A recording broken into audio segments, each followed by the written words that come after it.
vamos a ir iniciando con la sesión, pero no sin antes, en lo que voy pidiendo las preguntas del día de hoy, que ustedes me hagan favor de decir desde dónde están conectados. Siempre esto es algo que he dejado de hacer un poco en relación a preguntarles desde dónde se conectan. Eso, muy bien, Oscar Puebla. Excelente, Ciudad de México, Andy. Andrea, hola, desde Durango, Leida, muy bien, mucho gusto. Este fin de semana vamos a estar por allá, precisamente. Bienvenida, a ver desde dónde están conectados, conectadas. ¿Quién más? En lo que vamos esperando 2 minutitos en lo que se conectan más compañeros, más. Muy bien, ¿ya? Nada más desde Puebla, Ciudad de México y Durango.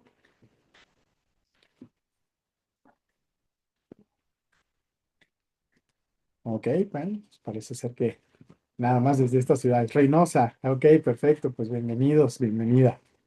Ok, pues bueno, vamos a dar inicio con la discusión de estos casos. Estoy prácticamente ya utilizando una cuenta diferente para que de esta manera podamos ir dialogando diferentes casos clínicos y ahorita lancé varios. Vamos a cambiar esto, que son algunos casitos que no había, listo, no había terminado. Bueno, espero que no se escuche mucho la lluvia, porque justo aquí en Ciudad de México acaba de empezar a llover bastante fuerte, pero vamos a tratar de que no interfiera esto. Ok, bueno, vamos a hacer bastante más grande la pantalla para que sea mucho mejor y vamos a iniciar con este caso clínico. Es una mujer de 34 años que tiene el antecedente de consumo de heroína intravenosa y acude a urgencias por fiebre, escalofríos y malestar general. Tiene una una temperatura de 39,2, una cardíaca en 107, TA de 105,67, respira 16 por minuto, satura 97% al aire ambiente y te mencionan que tiene un soplo sistólico en borde esternal izquierdo, inferior izquierdo y crepitantes dispersos en la exploración física. ¿Ok? Tiene múltiples marcas en el lugar de inyección en brazos y piernas, además de máculas eritematosas bilaterales en las palmas, 18,000 leucos, 92% de neutrófilos, y tiene una placa con densidades nodulares bilaterales difusas. ¿Cuál es el siguiente paso en el diagnóstico de este paciente? Obtener un electro, utilizar antibióticos empíricos, 3, hemocultivos y ecocardiograma, 4, indicar naloxona por intoxicación de heroína. Lanzo la pregunta y ustedes pueden ir en estos segundos iniciales, pueden contestar cuál creen que sea la respuesta más apropiada y ahorita les doy la retroalimentación.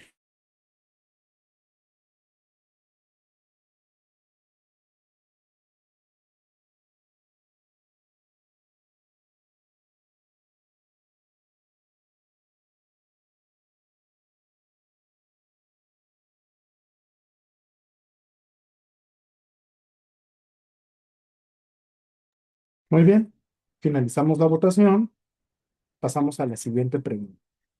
Después, nos mencionan que en los hemocultivos tenemos un estreptococo viridans.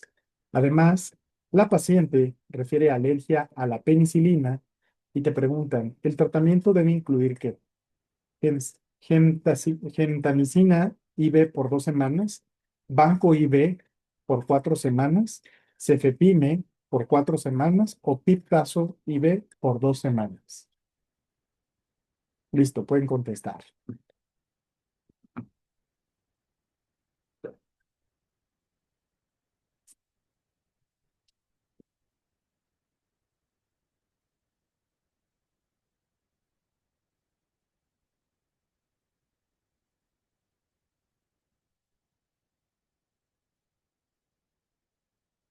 5 segundos más. Muy bien, finalizamos votación con un 55% de respuestas correctas. Siguiente, nos preguntan, ¿cuál es la complicación más frecuente de endocarditis infecciosa? ¿El absceso anular, el embolismo, la glomerulonefritis o la insuficiencia cardíaca? Esa es una pregunta muy de conocimiento médico.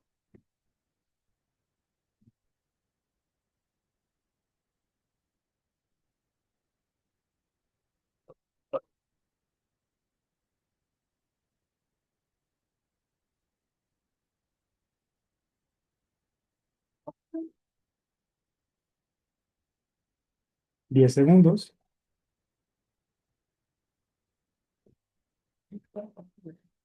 Muy bien, vamos a finalizar votación y vamos a discutir estas preguntas, ¿ok? Estas primeras tres preguntas, lo primero que tenemos que analizar nuevamente es las características de nuestra paciente. Y ustedes recordarán que si lo analizamos de forma ordenada, como siempre tratamos de hacerlo, es una mujer de 34 años de edad, pero tiene un antecedente importante, el consumo de heroína intravenosa. Ahora, ¿cuánto tiempo de evolución tiene? Comúnmente nos dicen días, semanas, rara vez vamos a tener un tiempo más largo para una endocarditis, pero nos dicen que llega a urgencia. Estoy infiriendo que es un cuadro agudo que descompensó al paciente y el motivo por el cual la evalúo es la fiebre y los escalofríos, además del malestar general. Pues cuando empiezo a ver los datos clave del caso clínico, me doy cuenta primero que tiene un soplo, ¿ok? Un soplo sistólico, que efectivamente la paciente tiene fiebre, está taquicárdica, 107 latidos por minuto, y tiene datos que sugieren insuficiencia cardíaca. ¿Por qué? Tiene crepitantes dispersos. Si vemos lo que nos describen en las palmas de las manos, pueden ser fenómenos embólicos, estas máculas eritematosas bilaterales en las palmas que pueden verse en condiciones de endocarditis. Y ustedes si ven, también sus laboratorios tienen una franca leucocitosis con neutrofilia y una placa donde tiene infiltrados nodulares bilaterales difusos. ¿Ok? Entonces, vean el escenario, es un cuadro de un paciente con endocarditis, fiebre con el antecedente de insuficiencia cardíaca y un soplo de reciente aparición.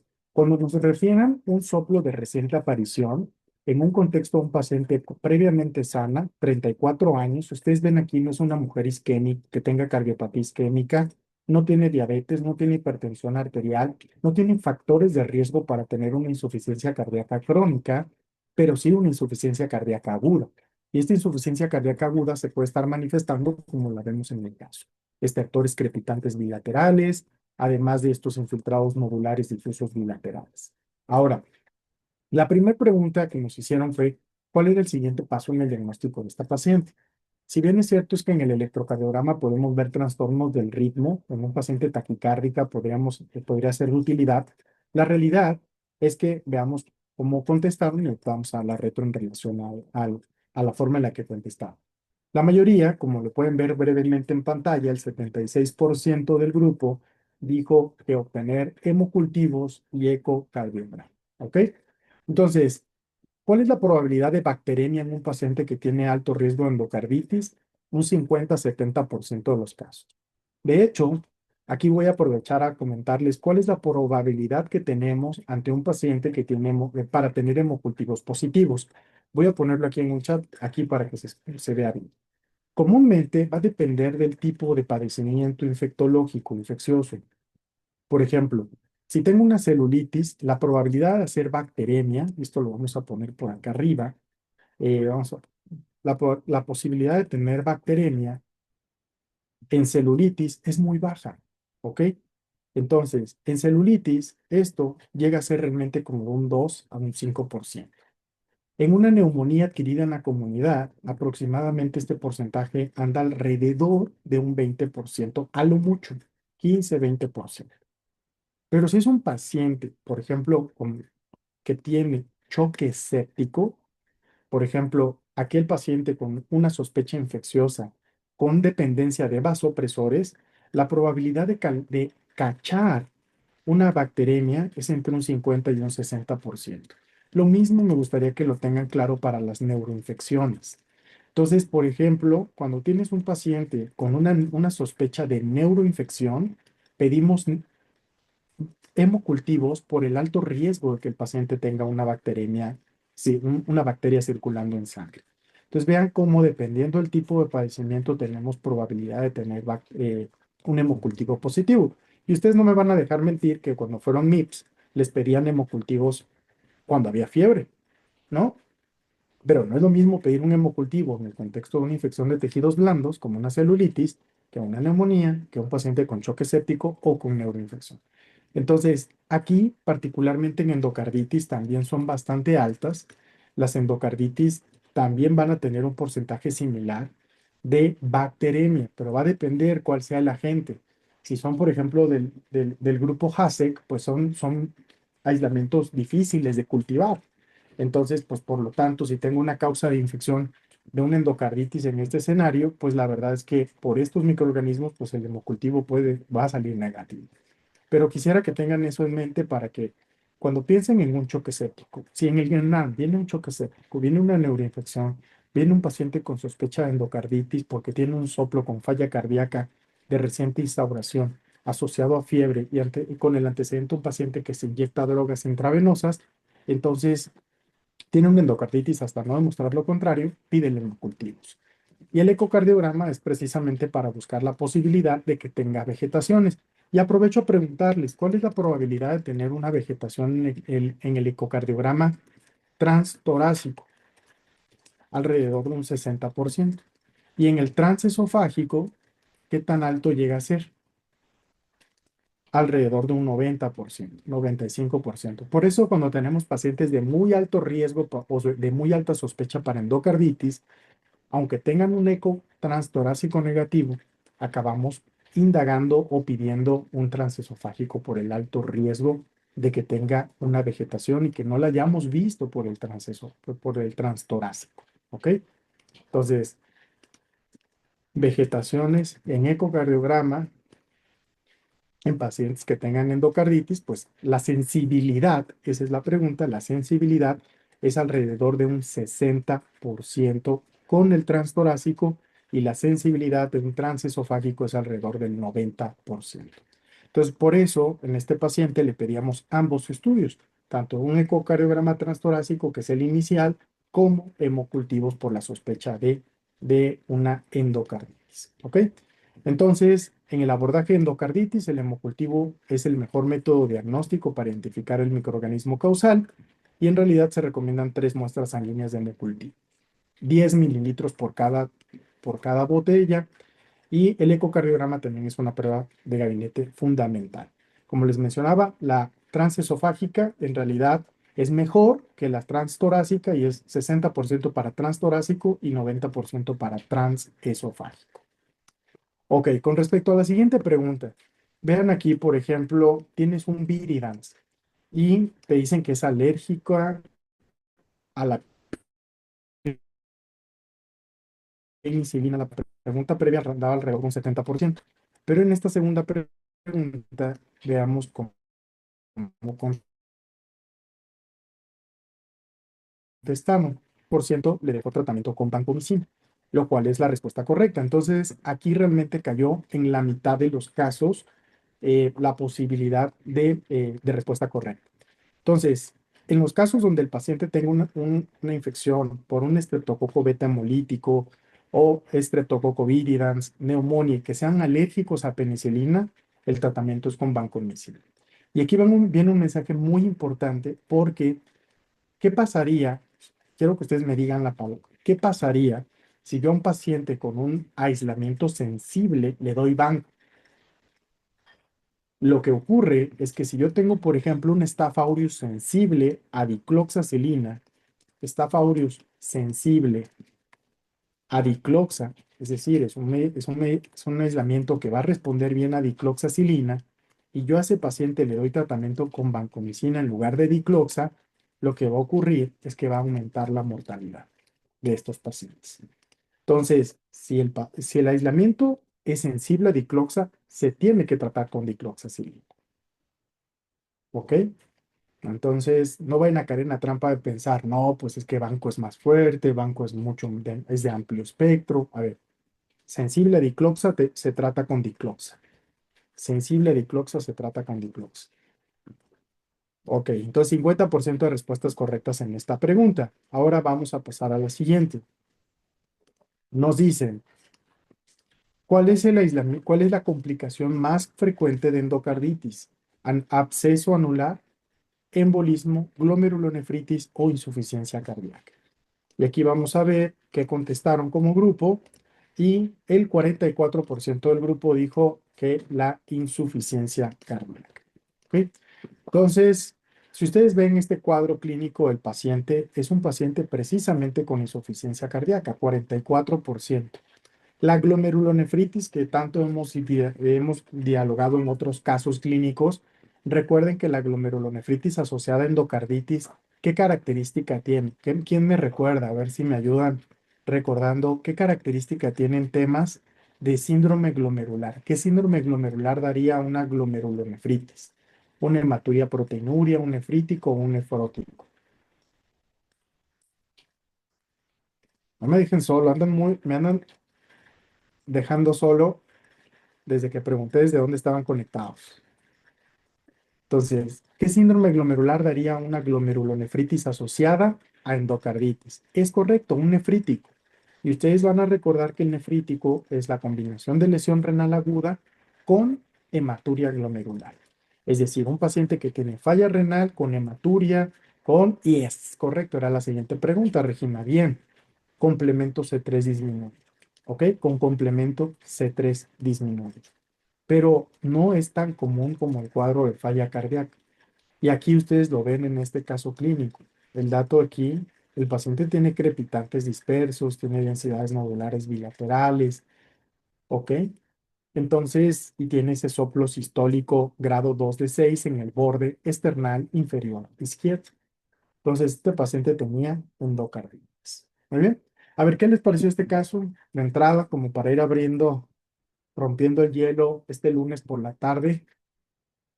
Bien, entonces, mensajes importantes. Endocarditis, piénsenlo en pacientes que tengan factores de riesgo. Usuarios de drogas intravenosas, pacientes que tengan catéteres venosos centrales, que tengan catéteres puertos, que tengan el antecedente reciente de una extracción dental, em, que tengan un soplo de reciente instauración asociado con falla cardíaca y que además tengan las tradicionales lesiones. ¿Qué lesiones? ¿Cómo se llamarían estas lesiones? Que de hecho se me estaban olvidando preguntarles. ¿Cómo se ve estas máculas eritematosas bilaterales en palmas?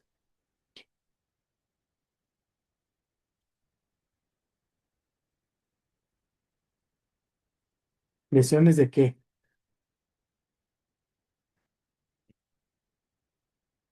De Janoway, ¿sí o no?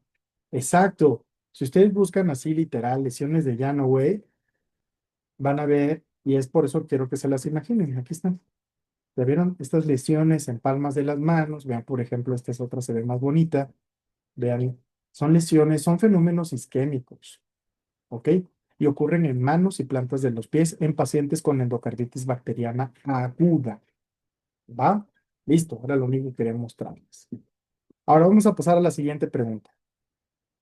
Esta es una mujer de 68 años de edad que tiene hipertensión arterial y osteoartritis. La operan de una cirugía de reemplazo total de rodilla y en el tercer día posoperatorio tiene fiebre, disnea y tos productiva. A la exploración física está taquicárdica, 118 latidos por minuto, una TA de 170, respira 24 por minuto y tiene una TA de 38,3. Los estudios de laboratorio muestran leucocitosis en 14,000 y además tiene desviación a la izquierda de la biometría hemática. La placa tiene infiltrados bilaterales. Nos preguntan nuevamente. Creo que aquí ya está sesga un poco la respuesta. ¿Cuál de los siguientes estudios sería el más útil para confirmar el diagnóstico en esta paciente con síntomas de neumonía nosocomial? Un hemocultivo, un cultivo de exudado faríngeo, un cultivo de esputo o una gasometría arterial. Entonces, voy a lanzar la pregunta número 4 y veamos qué opina.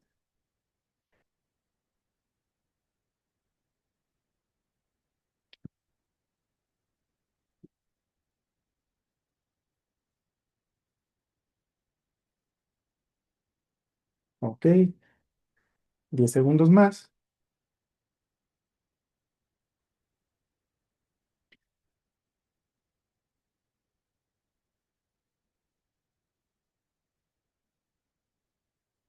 Muy bien, finalizamos votación y pasamos a la siguiente pregunta. Te pregunta, en pacientes posoperados con neumonía nosocomial, ¿cuál es la mejor estrategia para ajustar la terapia antibiótica empírica inicial?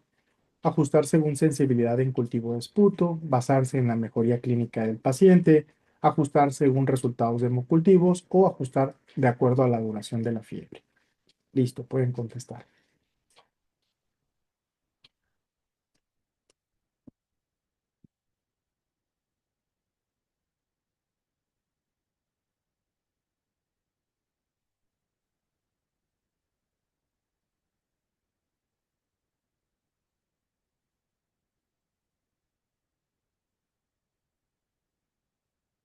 5 segundos. Muy bien, finalizamos votación y pasamos a la siguiente pregunta.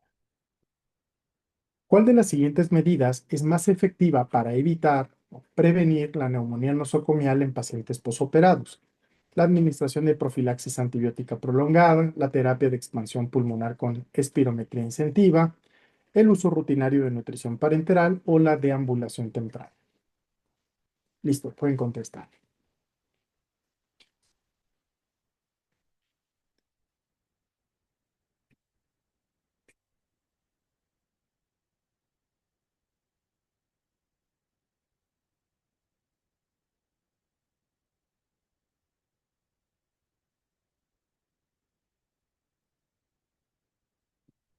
5 segundos.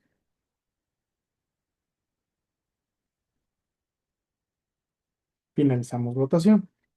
Muy bien. Entonces, siguiendo con el ejercicio diagnóstico terapéutico, veamos, falta una última pregunta. En pacientes con neumonía nosocomial grave, ¿qué estudio adicional puede ser más útil para guiar el manejo? Una broncoscopía con lavado broncoalveolar, una gasometría, una tomografía o un ecocardiograma transesofágico.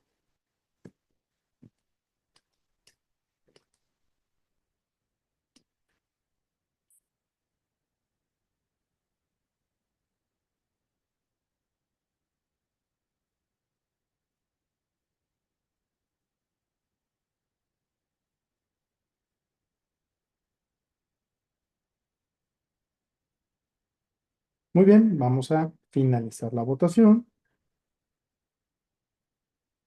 y listo. A ver, estamos hablando de un paciente con neumonía nosocomial, ¿de acuerdo? Entonces, veamos cómo contestaron. Vamos a hacer el análisis rápido de cómo vemos el contexto de una paciente con una neumonía. Primer pregunta.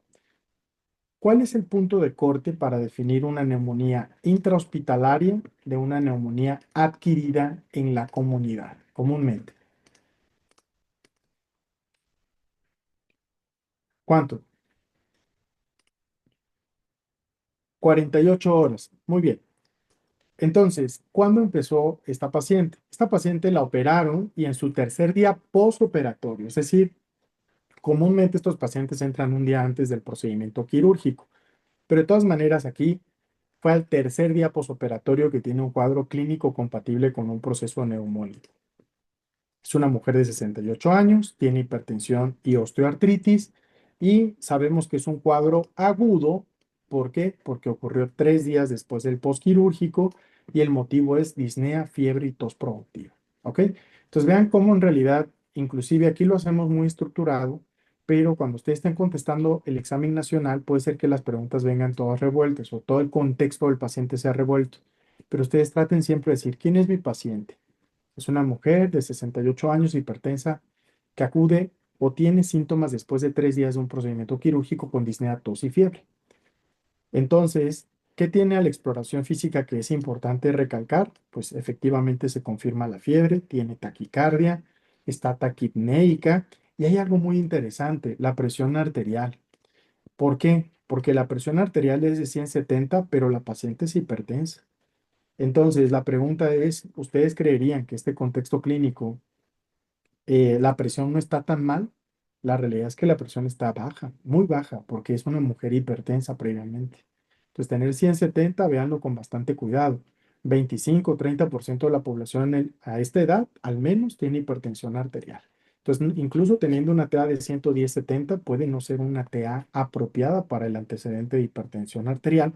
Y esto en algún momento se llama o hay un concepto donde tú tienes un paciente con una TEA aparentemente normal, pero está hipoperfundido.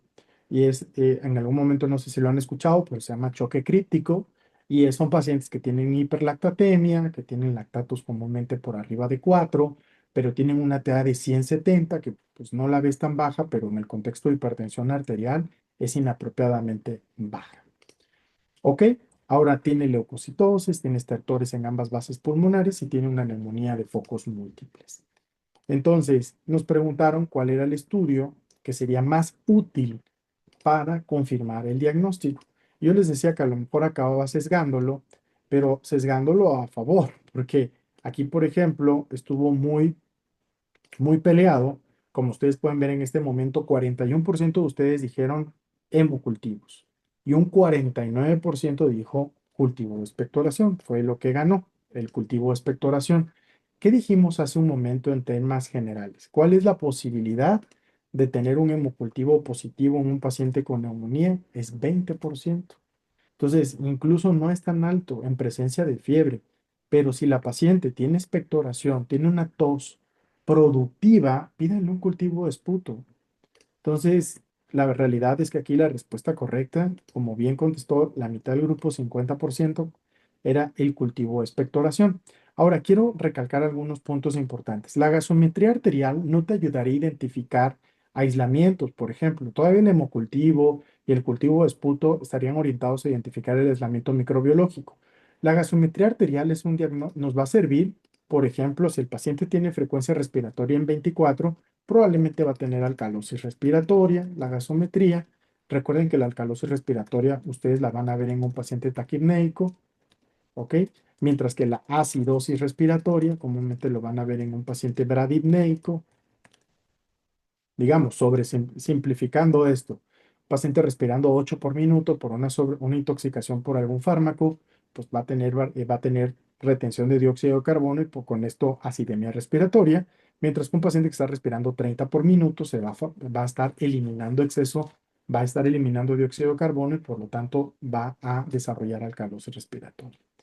Y además, pues veríamos otras cosas como hipoxemia, que ustedes recordarán que se define como una PO2 por debajo de cuánto.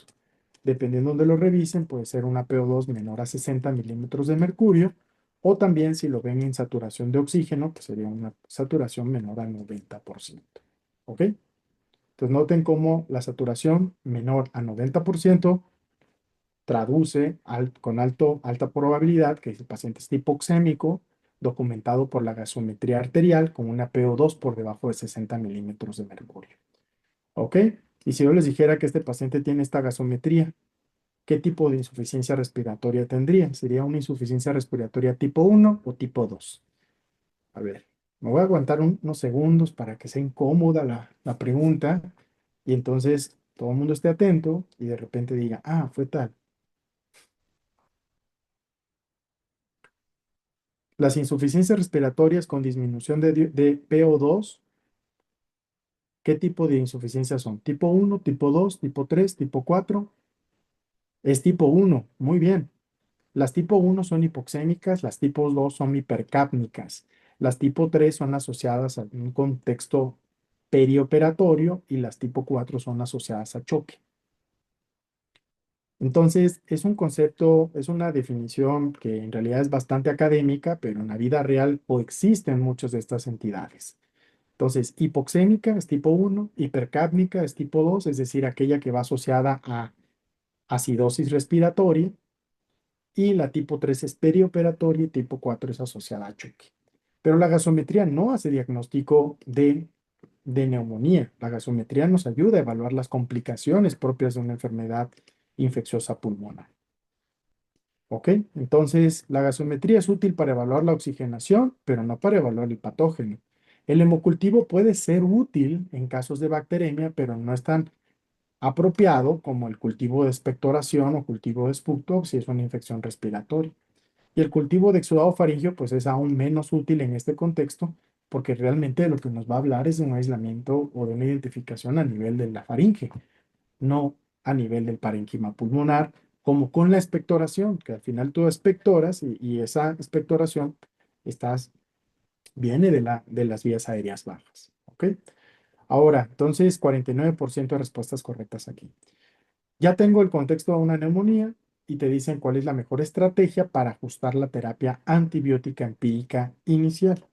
Entonces veamos qué contestaron en la siguiente pregunta. Y dice, en esta pregunta número 5 mencionaron la mayoría, dijo, voy a ajustar precisamente ajustado de acuerdo al cultivo de expectoración. ¿Ok? Entonces, la terapia antibiótica debe ser ajustada precisamente de acuerdo a la sensibilidad del esputo. a la sensibilidad del cultivo esputo. Los hemocultivos, recuerden que también pueden ser útiles para identificar aislamientos, pero solamente son positivos en un 20% de los pacientes con neumonía. Y la realidad es que ni por la mejoría ni por la duración de la fiebre es una recomendación apropiada. Y eso lo comento porque las respuestas más comunes fueron entre hemocultivos y cultivos de expectoración, pero estuvieron muy cerraditas. Vean cómo 37% del grupo dijo, no, pues con el hemocultivo. Probablemente vienen contestando con respecto a la pregunta previa, pidiendo un hemocultivo en este caso. Ahora, ¿qué hubiese o cuál sería la medida más eficiente para prevenir neumonía nosocomial en pacientes posoperados?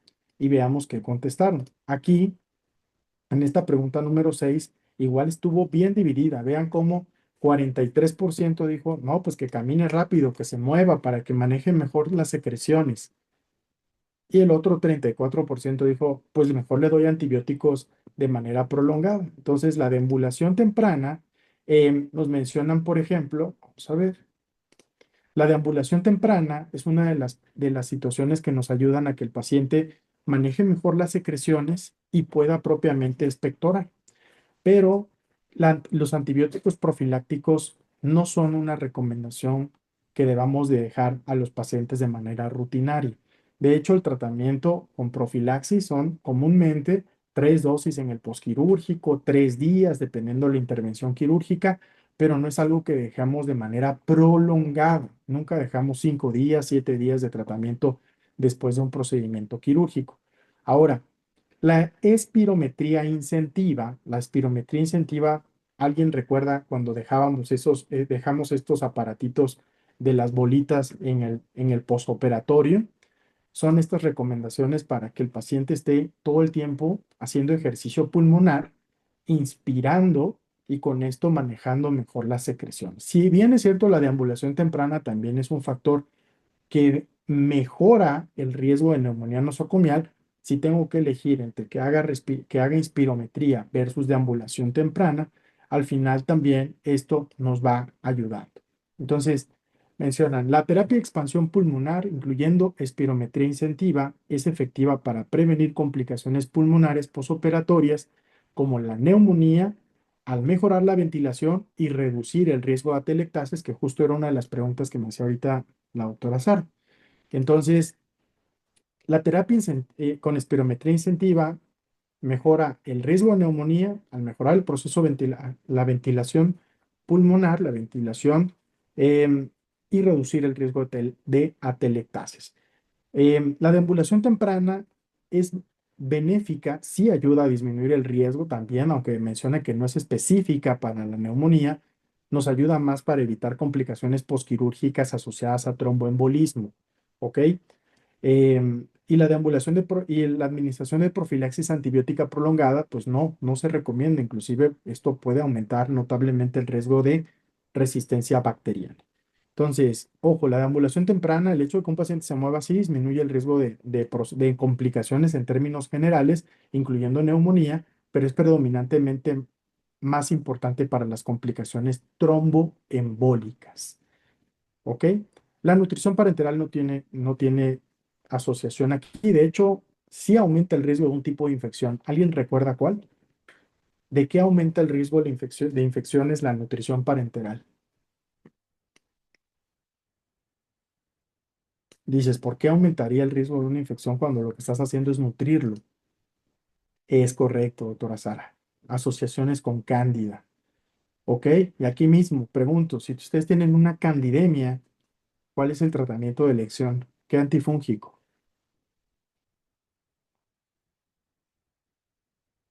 Buena. La respuesta ante una candidemia es una equinocandina.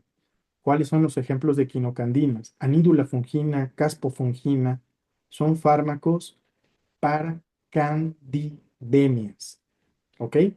Si después tienes un aislamiento sensible con una cándida albicans sensible, ok, podrías dejar flujo a dosis altas, pero quisiera que se queden con la idea de que una candidemia se trata con equinocandinas, con caspofungina, anídula fungina, y solamente si tienes sensibilidades, que te propongo que te mejoren. em, sensibilidades que apoyen el tratamiento con fluco, pues lo puedes dejar, pero solamente en ese escenario. ¿Ok? Entonces, en temas de candidiasis, cuando ustedes, ¿por qué hago el comentario? Porque cuando tenemos nutrición parenteral, estos pacientes requieren tratamiento con equinocandinas. Aquí está, ¿ya vieron? Entonces, mínimo 14 días en pacientes con neutropenia, equinocandinas y además en pacientes con con candidemia propiamente hablando. ¿Ok? Solamente se utilizan en pacientes no neutropénicos y con sensibilidad demostrada, fluconazol. Entonces, de primera entrada no es fluco. ¿Ok? Entonces, de estas cuatro opciones, y así van a contestar siempre en el examen nacional, ¿cuál es la más eficaz? Dices, nutrición parenteral, no, al contrario, aumenta el riesgo de infecciones por cándida. La terapia prolongada con antibióticos tampoco es buena idea. Quedan dos opciones. Y de las mejores, de las dos opciones, ¿cuál es la que disminuiría más la posibilidad de que tengas una neumonía nosocomial? Y es todo aquello que estimule o mejore el estatus cardiopulmonar de los pacientes. Y aquí alguien me podría decir, doctor, la verdad es que hay las guías de oxigenoterapia ni siquiera recomiendan la inspirometría incentiva de manera rutinaria, pero eso ya son temas mucho más específicos. Y aquí, entre estas dos opciones, la que mejor o la que más disminuiría el riesgo. Y si no mal esto igual y lo busco en el screenshot de las guías de práctica clínica y se los comparto. ¿Va? Muy bien. Y la última pregunta nos dicen, ¿qué estudio adicional puede ser más útil para guiar el manejo para una neumonía nosocomial? Y aquí la mayoría contestó igual. Vamos a ver esta última pregunta. 61% contestaron broncoscopía con lavado broncoalveolar. ¿Ok? ¿Qué tienen en común? ¿Qué tienen en común, por ejemplo, las otras tres características a diferencia de la broncoscopía? Y aquí quiero que lo analicen para que ustedes tienen que estarse entrenando para contestar también preguntas. ¿Qué tienen en común la opción B, C y D? Que ninguna de las tres identifica aislamiento, identifica etiología. ¿Ok? La gasometría arterial te sirve para evaluar complicaciones: hipoxemia, hipercapnia, acidemia metabólica, acidosis respiratoria. La TAC para confirmar el diagnóstico de neumonía, pero no para establecer la etiología y mucho menos para hallar la terapia antimicrobiana. Y el ecocardiograma transesofágico también, eso es algo que creyéramos que es una endocarditis que está teniendo embolismos sépticos pulmonares.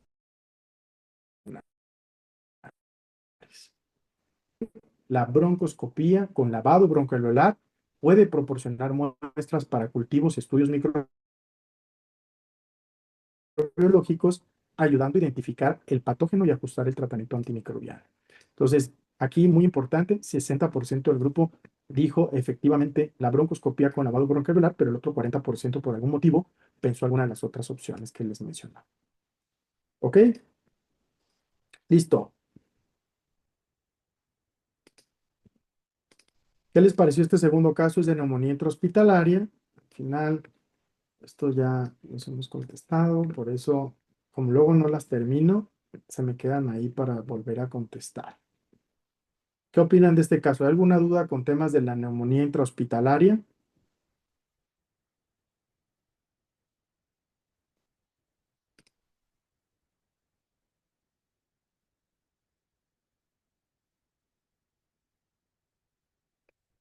Dicen, yo tengo una duda, ¿hay alguna forma de saber o sospechar sin cultivo cuál es el agente responsable?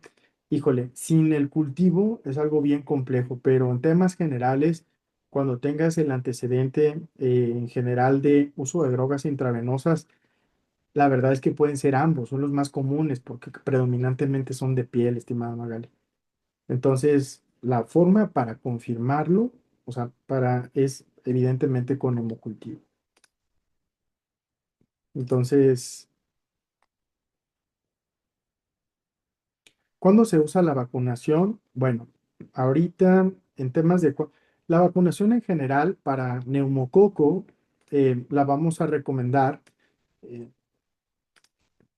La vamos a recomendar en general en población adulta mayor, número uno, pacientes con inmunocompromiso, pacientes con inmunosupresión, también para disminuir el riesgo de infecciones pulmonares, particularmente neumonía, y en términos generales son adultos mayores y pacientes inmunosuprimidos.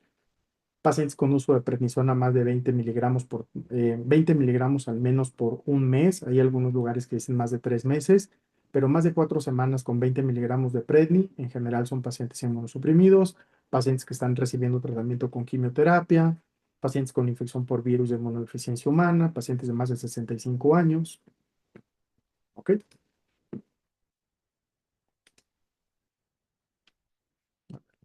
Mandar estas y mientras ver qué más escriben. Súper. Entonces aquí me quedo con dos para mandarles los screenshots. Una, la pregunta que va en relación a 100, y había otra que me preguntaban, lo de la terapia con inspirometría. Entonces, si bien es cierto, con en relación a el tema de las atelectasias, ahorita les mando el screenshot, ¿ok? Entonces, ¿cómo nos fue? 80% de respuestas correctas. Y recuerden que aquí pueden ir viendo el porcentaje. Ya cada vez se van viendo mis porcentajes diferentes porque ya estoy ocupando una cuenta solo para este ejercicio del simulador. Y ustedes van a ir viendo ahí los resultados de acuerdo a la especialidad. Entonces vamos a lanzar otro examencillo.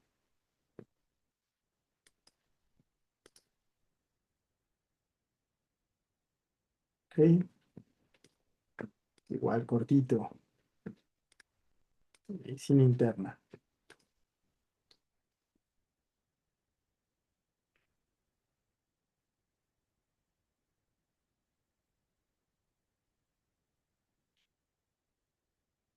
Ok, híjole, están muy activos los hemocultivos el día de hoy. Mujer de 35 años, tiene lupus desde hace 8 años en tratamiento con hidroxicloroquina. Consulta por fiebre persistente de 38,5 grados, astenia y disnea progresiva de 2 semanas de evolución. Tiene una TA de 110/70, una cardíaca en 110, eritema malar y un soplo diastólico en foco mitral. Hemoglobina 10,5, leucos en 3,000, plaquetas en 120,000 y tiene unos antinucleares, uno en 640 positivos con anti-DNA positivo, BDRL positivo y tiene un ecocardiograma transesofágico donde revela vegetaciones en la válvula mitral con regurgitación moderada. Tiene hemocultivos en 2 ocasiones que resultaron negativos. Entonces te preguntan, ¿qué explica la presentación clínica en esta paciente? La presencia de anticuerpos anticardiolipina, miocarditis, endocarditis por Streptococcus viridans o una infección por sífilis terciaria. Entonces vamos a ver esta pregunta. Voy a lanzarla nuevamente y veamos qué opinan. Vean el contexto de la paciente.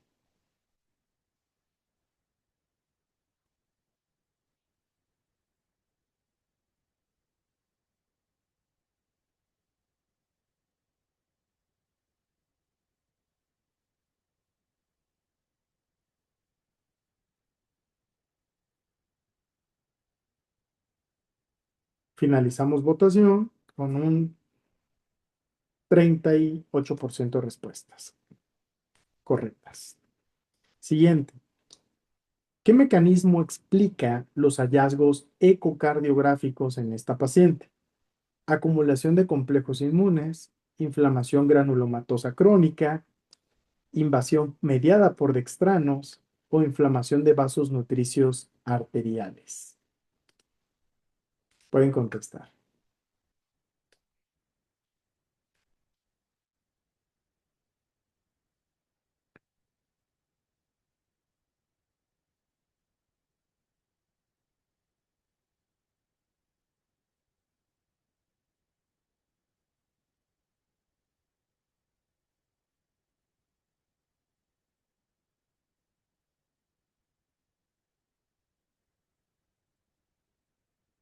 Muy bien, finalizamos votación y pasamos a la siguiente pregunta. Bueno, justo, eran 2 preguntas de este caso clínico. Entonces, vamos a hacer el análisis de una vez y nos vamos. Ojo, es una mujer muy joven que tiene lupus eritematoso generalizado y solamente tiene un manejo de mantenimiento. O sea, tiene un tratamiento muy noble, es decir, en realidad no tiene mucha inmunosupresión. Por eso lo vamos a resumir en, en- con el mismo color, que es aquí este color azul claro. Mujer de 35 años, tiene lupus y está en tratamiento con hidroxicloroquina. Desde hace 8 años tiene este diagnóstico. Ahora llama la atención que lleva 2 semanas de evolución con síntomas caracterizados por fiebre, eritema malar y ahora un soplo diastólico en foco mitral.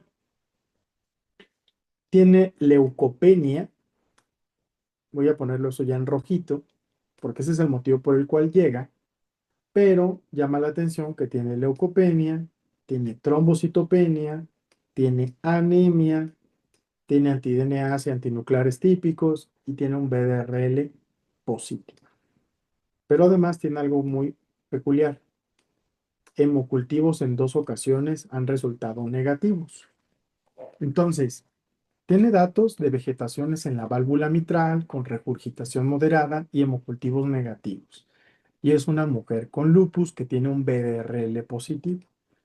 Entonces, veamos cómo contestaron como grupo. En esta primera pregunta, que es la pregunta número, que aquí la mandé como la 10, el 38%, la mayoría del grupo, dice que esto se trata de un síndrome antifosfolípidos que tiene una endocarditis de Lippmann-Isaac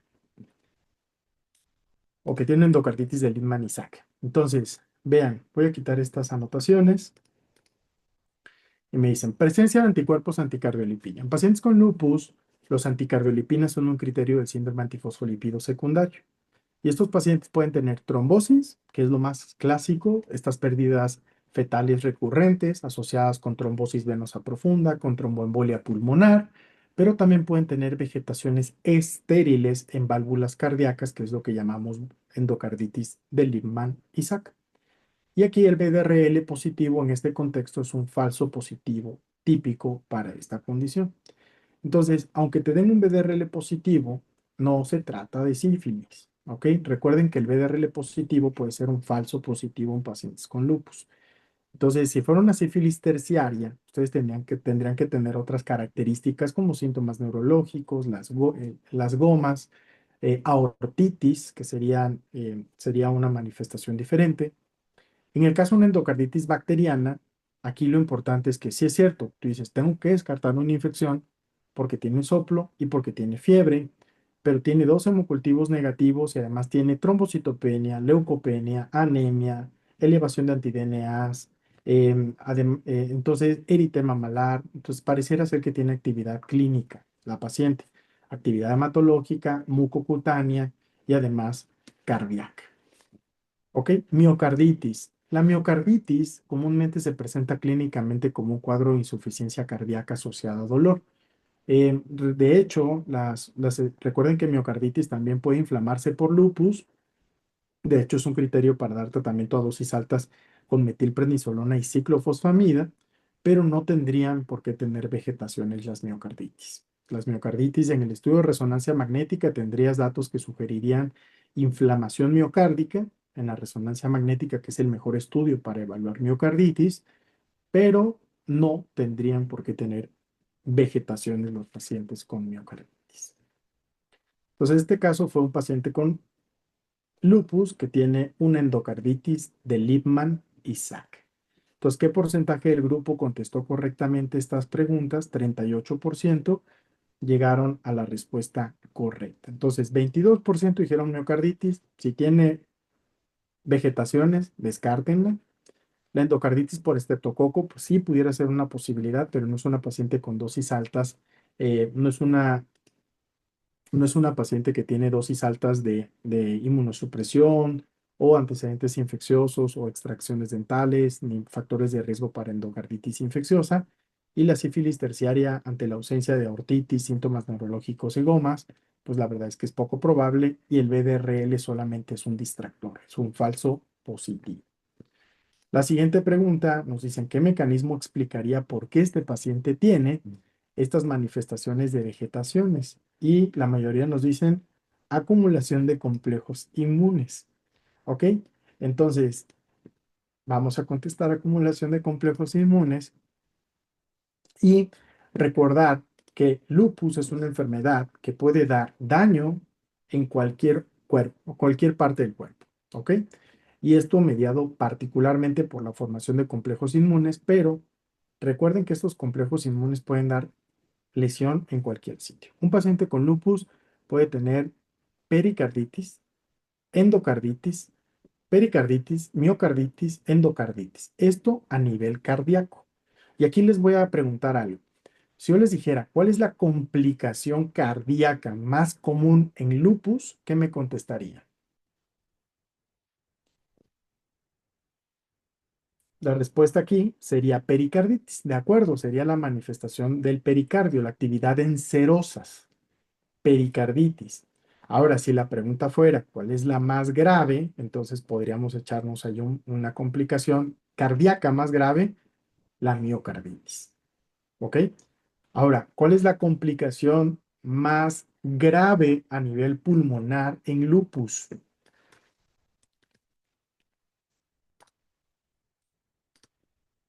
La más grave a nivel pulmonar.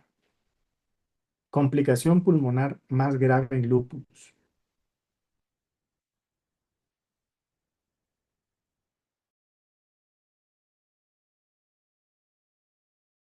Alveolar difusa. ¿Cuál es la más común?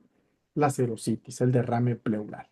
Entonces recuerden que el lupus puede tener manifestaciones en múltiples órganos. Aquí vean a nivel cardíaco, cardiopulmonar, ustedes van a recordar el derrame pericárdico, la pericarditis, la afección al pericardio es lo más común. La más grave es miocarditis. La más común de las complicaciones cardiopulmonares es el derrame pleural. Y la más grave de las cardiopulmonares, de la pulmonar, es la hemorragia alveolar difusa. ¿Ok? La hemorragia alveolar difusa. Hay otras complicaciones, ya hemos dicho varias veces, a nivel hematológico, ¿qué tenía mi paciente? Tenía leucopenia, tenía anemia y tenía trombocitopenia. Tenía plaquetas en 120,000, hemoglobina en 10,5 y unos leucos en 3,000. Entonces también tenía actividad hematológica. A nivel mucocutáneo tenía eritema malar, pero también puede haber caída de cabello, puede haber fotosensibilidad, úlceras indoloras en boca y nariz, alopecia, esto también es algo bastante común en lupus. ¿Qué otra complicación tenía? Constitutiva, fiebre, malestar general. A nivel renal, ustedes recordarán y hemos dicho varias veces que el lupus puede dar cualquier síndrome glomerular, puede dar un síndrome, puede pasar desapercibido, puede tener un síndrome hematuria proteinuria, puedes tener un nefrítico, un nefrótico y se ve en uno de cada 3 pacientes con lupus. Entonces, aquí recuerden las clases de nefritis lúpica, comúnmente las que tienen proteinuria o debutan con síndrome nefrótico y lupus es una clase 5. ¿Sí se acuerdan de eso? Decíamos que las nefritis lúpica, las clases 1 y 2 dan síndrome hematuria proteinuria, es decir, el paciente tiene función renal normal. Las clases 3 y 4 dan síndrome nefrítico, es decir, falla renal, lesión renal aguda más hematuria glomerular. Y las tipo 5 son las que dan síndrome nefrótico. Y la tipo 6 de nefritis lúpica es una que es pues enfermedad del comportamiento, en realidad el comportamiento es de enfermedad renal crónica. ¿Ok? Entonces, si les toca un caso con lupus, que tiene sospechas de afección renal, y te preguntan, ¿qué tipo de clase de nefritis lúpica sospechas? Si tiene un síndrome hematuria proteinuria y vas y te fijas en la creatinina, y la creatinina es normal, aunque tenga proteinuria y tenga hematuria, contesta una clase 1 y 2, porque la función renal es normal. Ahora, si es un paciente con hematuria, proteinuria y lesión renal aguda asociado con cilindros eritrocitarios, eritrocitos dismórficos, es una clase 3 o 4. Y si lo que predomina es un síndrome nefrótico, como el que estudiaron cuando vieron nefro, donde hay edema, nasarca, proteinuria 3 o 4 cruces, albúmina baja, creatinina normal en el nefrótico, entonces contesten que es una clase 5. ¿Ok? Entonces, lupus puede dar, como les se los mostré en una diapositiva previa, lo que se imagine. A nivel cardiopulmonar, derrame pleural, lo más frecuente, a lo más grave, hemorragia alveolar difusa. A nivel cardíaco, lo más común, derrame pericárdico, pericarditis, como lo más común, y lo más grave sería una miocarditis. Al nivel neurológico, los pacientes con lupus pueden hacer psicosis, convulsiones, mielitis transversa. A nivel articular, los pacientes hacen un cuadro de poliartritis simétrica. A ver, aquí pues, aprovecho a preguntar, ¿qué tipo de artritis hace el lupus comparado con la artritis reumatoide? Y esto lo tienen que saber porque es una pregunta de examen. El paciente con lupus y con artritis reumatoide tiene un cuadro muy similar de poliartritis simétrica. La respuesta correcta es precisamente que en lupus es no erosiva la artritis y en artritis reumatoide es erosiva. Repito eso para sus notas. Lupus da artritis erosiva y, perdón, al revés. Artritis reumatoide da artritis erosiva y lupus no erosiva. ¿De hecho? Y las vasculares pueden tener síndrome antifosfolípidos, a nivel musculoesquelético, pues ya dije la artritis, puede haber miositis. Aquí viene una pregunta igual bastante buena. ¿Con qué anticuerpos se asocia el lupus neonatal? Es una pregunta, me acuerdo que me la hicieron en el pregrado. Es correcto, Omar. Bien, anti-Ro. ¿Y qué manifestación tendría en el neonato? Que es algo que tienes que tener súper en mente. Lupus neonatal, anti-Ro positivo, bien. Bloqueo aurículo ventricular. Ya están hechos. Ok, bueno, nada más les puse esta diapo para complementar un poquito la retro que les decía aquí y listo. Ok, veamos este caso clínico siguiente. Es un hombre de 42 años que se presenta con diarrea incesante que ha durado 2 semanas. Sus evacuaciones son acuosas, sin sangre, pero son malolientes y con grasa. Uy. También tiene dolor abdominal tipo cólico. Dice que sus síntomas comenzaron después de un viaje de campamento a las montañas. No es broma. Su hijo tiene síntomas similares y tiene unos signos vitales con cardíaca en 78, respiratoria en 15, 37,2 de temperatura y tiene una TA de 120/70. Y aquí nos muestran esta imagen. ¿Ok? Ok. ¿Cuál sería el siguiente mejor paso en el abordaje diagnóstico? Radiografía de abdomen, anticuerpos antitransglutaminasa tisular, elastasa fecal o una muestra de heces para análisis microscópico. Listo, pueden contestar a partir de este momento. Damos unos 20 segunditos en lo que van contestando.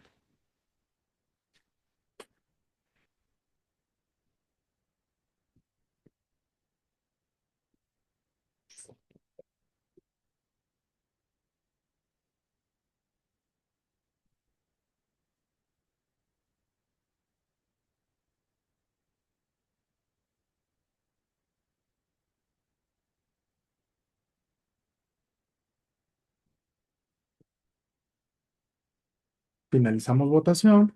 Pasamos a la siguiente pregunta. Se obtiene una muestra de heces y ya te dan los hallazgos de la imagen. ¿Cuál de los siguientes patógenos es el más probable que sea responsable de la condición de este paciente?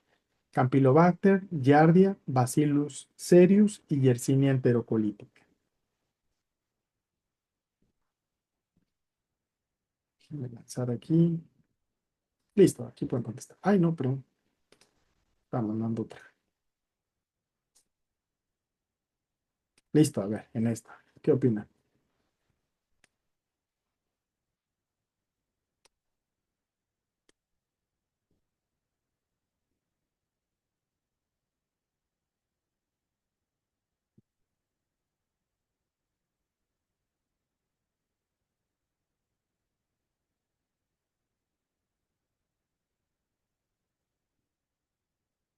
Ok, finalizamos votación con 78% de respuestas correctas. ¿Y cuál es el tratamiento de primera línea aquí? ¿Albendazol, Ceftria, Cipro o metronidazol?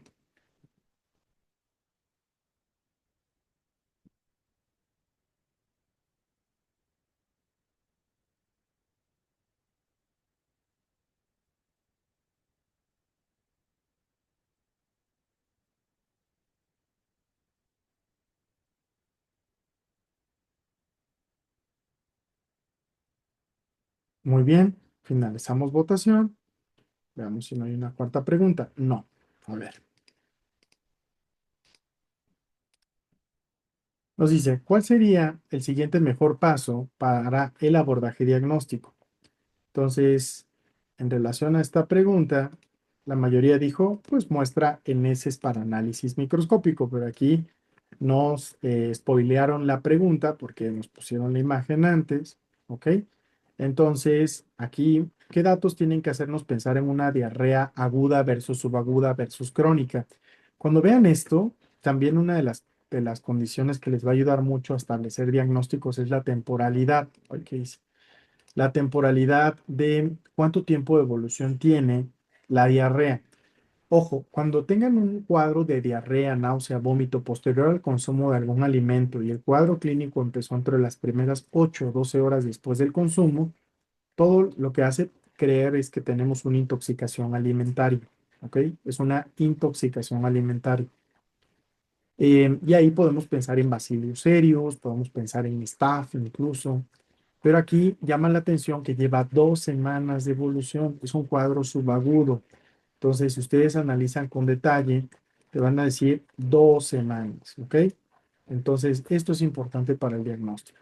Y además tienen esteatorrea, tienen evacuaciones grasosas, con el antecedente de haber ido a un campamento. Entonces, si ustedes ven aquí al paciente no está febril, no está taquicárdico, no está taquipneico, pero lo que llama la atención es que lleva 2 semanas con diarrea, con dolor abdominal y esteatorrea. Entonces, pues aquí la elastasa fecal, ¿para qué nos serviría? La elastasa fecal comúnmente nos ayuda a ver datos de mala absorción, nos ayuda cuando sospechamos particularmente insuficiencia pancreática, pero aquí con entre 14 y 30 días es subaguda, menos de 14 días es aguda, más de 30 días es una diarrea crónica y el análisis de las heces mediante cultivo y microscopía deben de hacerse cuando hay disentería, fiebre, calambres, sospecha de sepsis, inmunocompromiso o cuando los síntomas persisten más de una semana. ¿Ok? Entonces, aquí, cuando persisten más de una semana, la verdad es que lo que ustedes van a pedir es un cultivo y microscopía. ¿Ah? Ahora, ¿qué tan común es que tengas estos aislamientos positivos? Pues la realidad es que son bastante, em, bastante infrecuentes, menos de un 3-5% te hacen el diagnóstico, pero es lo que está indicado en contexto de inmunosupresión, más de una semana de evolución, diarrea, disenteriforme, es decir, con presencia de moco y sangre. Em, entonces, esto es bien importante porque ustedes pueden, si le piden a todos, la realidad es que no va a funcionar. Aquí estoy leyendo el chat. Dice, mala absorción, sí, la elastasa fecal para síntomas, para insuficiencia pancreática. Y recuerden que una de las manifestaciones clínicas de insuficiencia pancreática es precisamente mala absorción, esteatorrea con dolor abdominal cuando es asociado a pancreatitis crónica. Recuerden que la pancreatitis crónica se manifiesta con calcificaciones intrapancreáticas o calcificaciones pancreáticas asociadas con dolor abdominal, pero el cuadro es crónico y comúnmente asociado en pacientes con uso crónico de alcohol. ¿Ok? Consumo crónico de alcohol, con dolor abdominal crónico y calcificaciones pancreáticas con esteatorrea y diarrea de más de 4 semanas de evolución, piensen en insuficiencia pancreática y la elastasa pudiera ser útil para determinar propiamente la actividad pancreática exócrina. ¿Ok? Ahora, ¿qué otras opciones venían? Los anticuerpos antitransglutaminasa. ¿Quién me dice en el chat? No sean así, contesten. Me dejan solo el día de hoy, nadie me quiere contestar. En enfermedad celíaca, efectivamente, la enfermedad celíaca tiene antitransglutaminasa tisular, antiendomicio y antigliadina. Entonces, también celíaca puede tener mala absorción, pero ¿qué les da el cuadro clínico aquí clave? Para no pensar ni en insuficiencia pancreática ni pensar en celíaca, pues el tiempo de evolución, ¿ok? Tiene 2 semanas de evolución y tiene un factor claro epidemiológico, tiene un factor, fue después de haber hecho un campamento. Probablemente otras personas también tengan síntomas similares y entonces hablen más de un carácter brote, ¿ok? Entonces, ¿y qué cosa te hace pensar que sí hubo una característica de brote? Que su hijo tiene síntomas similares. Entonces, una insuficiencia pancreática que también tu hijo tenga, poco común. Una enfermedad celíaca que también tu hijo tenga en 2 semanas de evolución, tampoco. Esto parece algo más de carácter infeccioso y por las manifestaciones que tiene el hijo y después del viaje al campamento. ¿Ok? Exacto. Muy bien. Entonces, ahí lo que vamos a ver propiamente es hacer una muestra en heces, ya dijimos en contexto de pacientes con inmunocompromiso, síntomas de más de una semana o cuando hay disentería, es decir, presencia de moco y sangre, pidan coproparasitoscópicos y coprocultivos. De manera rutinaria no es algo tan común, ¿ok? Muy bien. Ahora, siguiente. Dices, ¿cuál sería el hallazgo? ¿Cuál de estos es el que se asocia con esteatorrea? Pues definitivamente en este escenario lo que ustedes van a pensar es definitivamente Yardi Alamble. Ahora vamos a ver qué porcentaje del grupo contestó correctamente esta pregunta.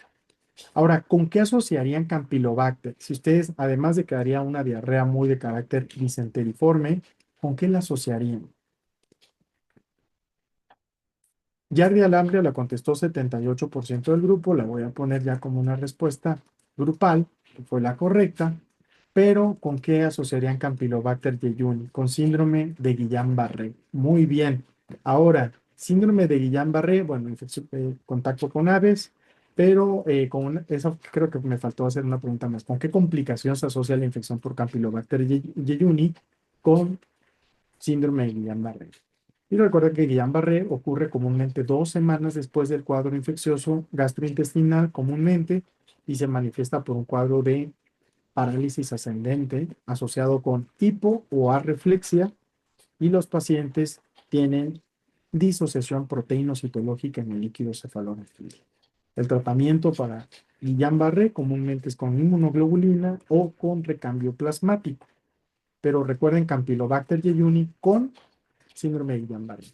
Bacillus cereus, recuérdenlo con intoxicaciones alimentarias en las primeras 8 horas después de la ingesta alimenticia, no 2 semanas después. Y la Yersinia enterocolítica es una de las que se pueden asociar con artritis reactiva. ¿Alguien recuerda cuáles son esa triada clásica de antes el llamado síndrome de Reiter? Perdón, estoy viendo aquí que Oscar me preguntaba en temas del diarrea del viajero, pero recuerden que diarrea del viajero puede ser por múltiples agentes, o sea, pueden ser por bacterias, por virus, por parásitos. Y efectivamente, en este escenario, aquí los pacientes pueden tener una infección por Giardia, sí, pero en este caso lo más común es E. coli, una diarrea del viajero. Tiende a ser más E. coli. Ok, ya Dani me está ayudando. Dice artritis, uveitis, artritis. Ojo, ahí estamos repitiendo 2 manifestaciones. Exacto, ahí me faltaba uretritis. Uretritis, no IBU. ¿Ok? Es una uretritis, conjuntivitis, no te preocupes. Uretritis, conjuntivitis, artritis. ¿Ok? Y esas también tienden a ocurrir después del proceso infeccioso.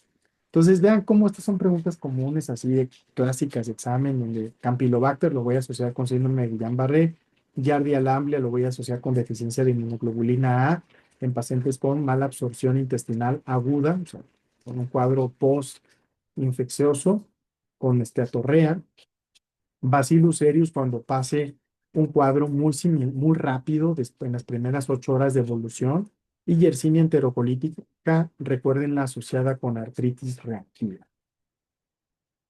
Ok, siguiente. ¿Qué tratamiento le darían a este paciente que tiene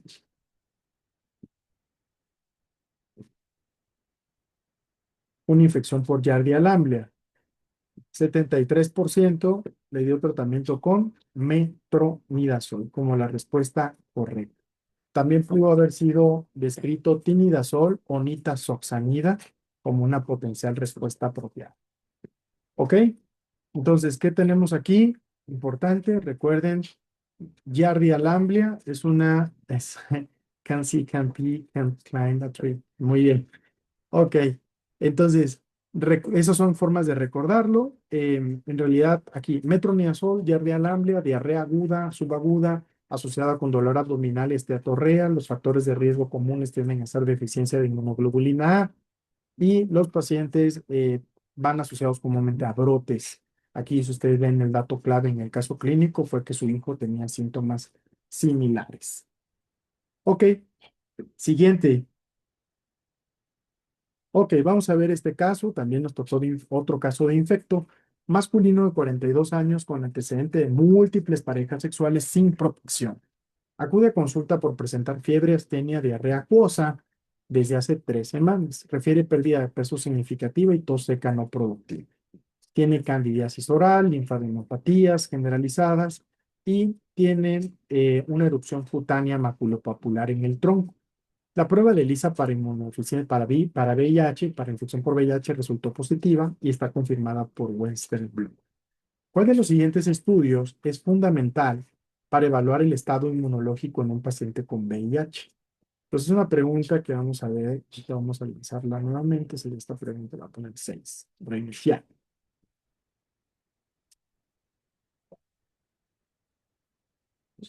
Perdónenme que no.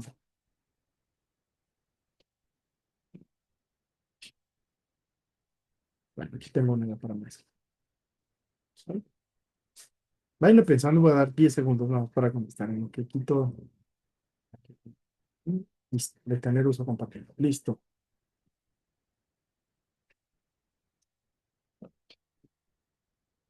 A ver, contesten rápidamente. A, B, C o D. Ya todos tienen pensada la respuesta. Ok, vamos a finalizar la pregunta con un 82% de respuestas correctas. Siguiente. ¿Cuál es el estudio más adecuado para identificar infecciones oportunistas pulmonares en este paciente?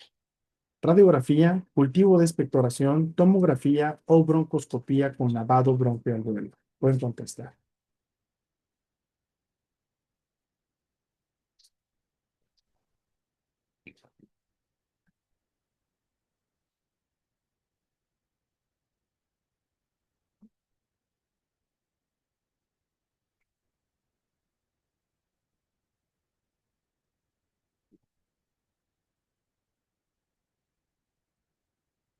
Finalizamos votación y pasamos a otra pregunta. Ahora nos preguntan, ¿cuál es el tratamiento antirretroviral de primera línea más adecuado para un paciente con infección por VIH recién diagnosticado y sin comorbilidades significativas? Abacavir, lamivudina, dolutegravir, tenofovir, emtricitabina, efavirenz, sidobudina, lamivudina, lopinavir y ritonavir, y atazanavir más ritonavir o sidobudina. Listo, voy a contestar.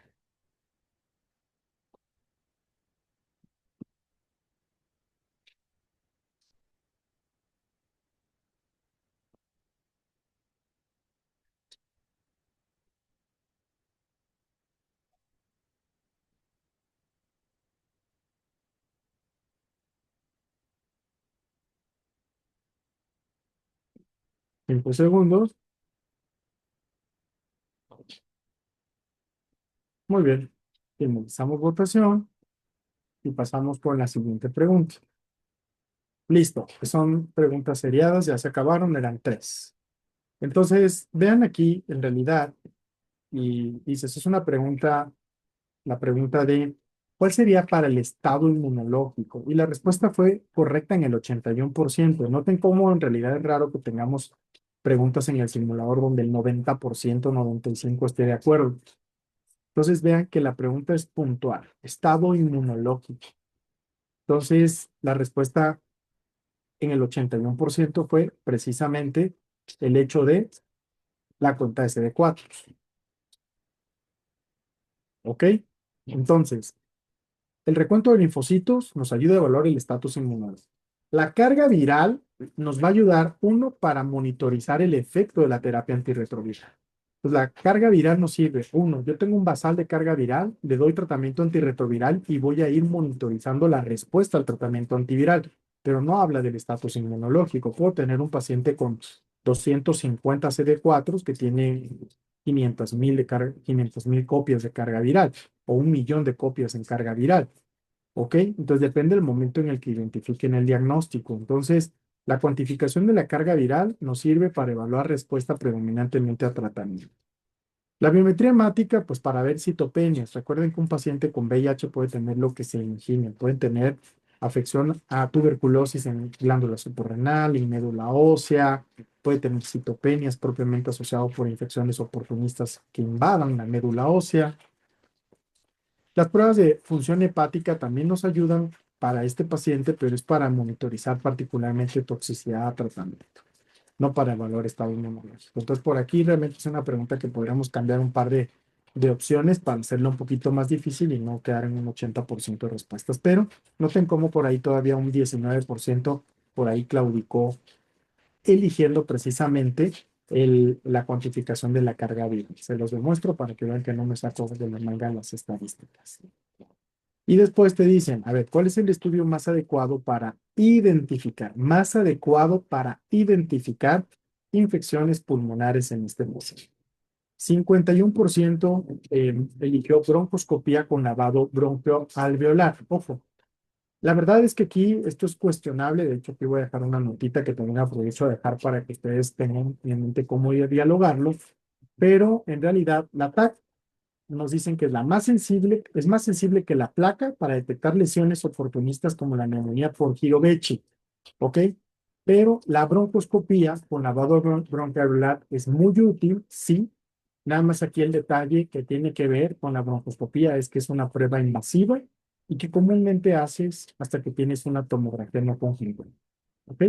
Entonces, pero la pregunta es compleja en el sentido que te dicen, ¿cuál es el más adecuado? Entonces, si me dicen cuál es el más adecuado, sí es cierto que puedo elegir broncoscopía con lavado bronquialveolar. Probablemente la mejor opción de pregunta aquí sería cuál sería el estudio a realizar a continuación. El cultivo de expectoración también pudiera haber sido una respuesta apropiada si hubiese sido pregunta el estudio a realizar a continuación, porque siempre vamos de lo menos invasivo a lo más invasivo que establezca el diagnóstico etiológico. Entonces, el cultivo de expectoración también es útil para detectar infecciones, pero particularmente bacterianas. En el Girovechi, la verdad es que no es tan buena la rentabilidad diagnóstica de cultivo de expectoración. Pero recuerden que un paciente con infección por virus de inmunodeficiencia humana y que además tiene síndrome de inmunodeficiencia adquirida, pues, virus por VIH, SIDA, pues la realidad es que todos estos estudios son útiles. Placa, cultivo, tomografía, broncoscopía con lavado bronquialveolar. Entonces, aquí la tomografía es útil, la broncoscopía también, pero la pregunta es difícil en ese sentido que les menciono. Como nos dicen más adecuado, honestamente yo igual hubiese elegido broncoscopía con la broncoscopía. Pero la justificación va más allá de decir, déjalo solo si no es concluyente la tomografía computarizada. ¿Ok? Muy bien. Entonces, respuesta correcta aquí, tomografía computarizada. Y aquí voy a checar, voy a apuntar algo que quiero revisar.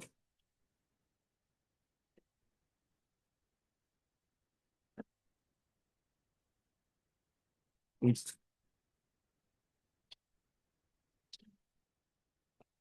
Ok. La siguiente pregunta que nos hicieron de este paciente con infección por VIH es qué tratamiento le darían. Entonces, veamos qué contestaron.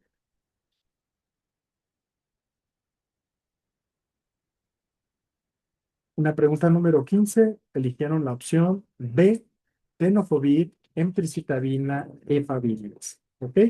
Entonces, ¿qué porcentaje del grupo contestó correctamente? Un 53%, que era justo la opción B. Y el esquema basado con este fármaco, tenofovir, emtricitabina más efavirenz, es el tratamiento de primera línea en pacientes sin comorbilidades. ¿Ok? Realmente, aquí ven, voy a hacer un comentario que quiero que tengan en mente, que recuerden, es esto, Abacavir. Siempre que dejen Abacavir, es importante tener en mente que se requieren pruebas para evitar reacciones de hipersensibilidad grave a Abacavir. ¿Ok? HLA B5701. HLA-B 5701. Entonces, el abacavir nunca va a ser un tratamiento de primera línea, es un tratamiento como una alternativa que comúnmente se utiliza cuando hay resistencias, pero no de primera línea. ¿Ok? Entonces, el esquema hoy ideal de tratamiento es tenofovir en plicitadina más efavirenz. ¿Ok? Muy bien. Veamos, falta un caso clínico más. Y bueno, ahora sí. ¿Cómo van? ¿Les parece bien? ¿Sí aguantan 10 minutos más? ¿Sí se quedan? Ok, para terminar ya el examen y así no nos vuelvan a repetir estas preguntas en el futuro. Excelente, muy bien. Ok, entonces vamos a discutir este último caso. Es un hombre de 55 años, hipertenso, diabético, que tiene falla cardíaca y enfermedad renal crónica en tratamiento con hemodiálisis, utiliza insulina y losartán para el manejo de hipertensión. Acude por un dolor intenso en la pierna derecha de 24 horas de evolución y tiene fiebre, edema y eritema en ese lugar. Tiene una TA de 90-60, cardíaca en 110, temperatura en 38,5, presencia de ampollas con contenido hemorrágico en la pierna afectada y la radiografía muestra gas en los tejidos blandos. ¿Ok? ¿Cuál de los siguientes factores de riesgo está más asociado al padecimiento del paciente? La falla cardíaca, la hipertensión, la diabetes o la enfermedad renal crónica. ¿Ok? Entonces lanzo la pregunta y ustedes tienen que saber qué diagnóstico tiene. Ahorita los vamos a analizar con detalle, pero ¿cuál es el que más se asociaría con este padecimiento?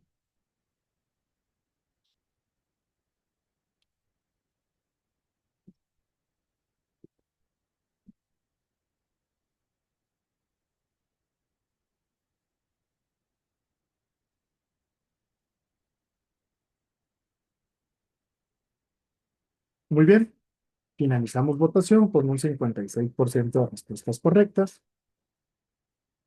Pasamos a la siguiente. Y nos dicen, ¿cuál es el siguiente paso en el abordaje para confirmar el diagnóstico?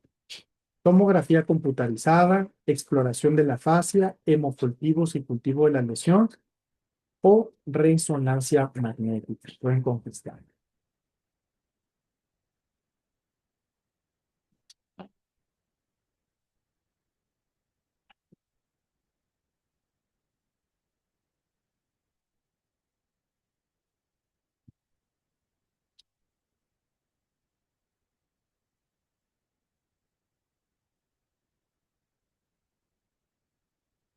¿Ok? Finalizamos votación también y pasamos a la siguiente. ¿Cuál sería el esquema de tratamiento más apropiado para este paciente? ¿Piptazo banco, Septriametro, banco metro o Septriaxona? Listo, fue en contestar.